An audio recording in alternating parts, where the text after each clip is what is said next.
Michael Digges and Associates, in conjunction with Perpetual Drafting and the Art and Technology departments of the College of the Bahamas, have collaborated to create the first annual design challenge. So for me, what excites me about this whole experiment actually is what I call the surprises. And it was interesting to see through the Transforming Spaces experience how other people responded to what we did.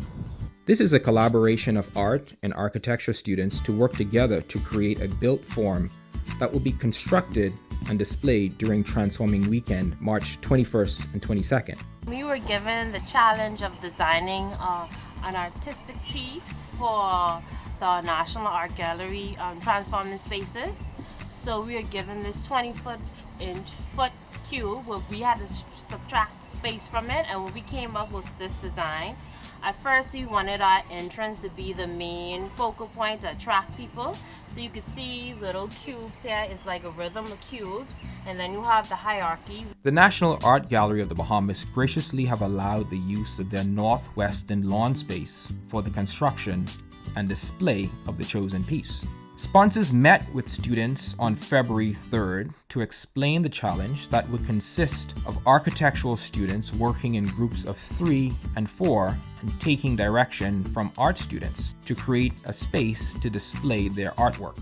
And conceptually what we took was the ideas generated by the students who we will talk to about their experience, and we took elements of what they actually created as design concepts and just translated it into what you see here now. And it's really all stemming around the square or the cube. The art and architectural students were interviewed at the space and had the opportunity to explain their specific design and see how that translated to a real-world life-size model. It was, like I said, it was interesting to actually work with those type of mediums. We never had a chance to actually work with something such as cubes and rods and panels. I think it was a bit difficult, but I think I'll speak for me and everybody else who participated in the design challenge that through it all, it was an interesting experience.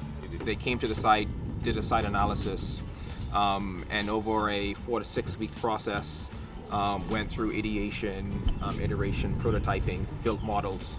And so what you see here is a prototype that will be transplanted in another location.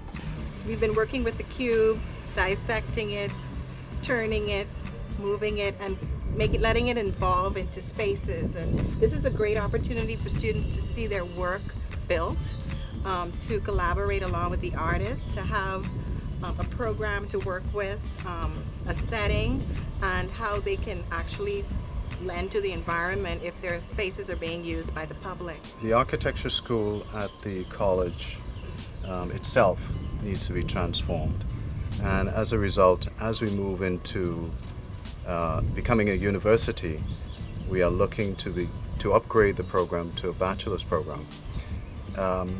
When that happens, the students will have an excellent opportunity to go out and reach out to the community, so that the projects that they begin to get involved with will become real projects. They will then begin to see what they do, to see it built. The actual theory then becomes reality. As the idea of Transforming Spaces alludes to, the lawn of the gallery was not to be the final resting place for the pavilion. Mr. Michael Edwards, in conjunction with partners in the Lewis Street area, were told about a gentleman whose home had burnt down in the area and was living in the burnt shell for almost a year. Oh, at least when I was gone by the kind of lady out there, Sandra, for her papers. My sister came up there to the Guardian office, to the Tribune office, and she told me, say, my house is on fire. And when I came back, I had me doused and almost burned right down, but my girlfriend, she was out in the road. They say probably someone might have catch it, but I say, that's just the house come from sandstone. We used living outside and on piece of it. Our pavilion transformed into a shelter for this man and his family, who were eternally grateful for the gift received that started as a design idea project for the COB students just a few months prior. We never know where design will end up and what it will transform into and how it will affect the lives of people.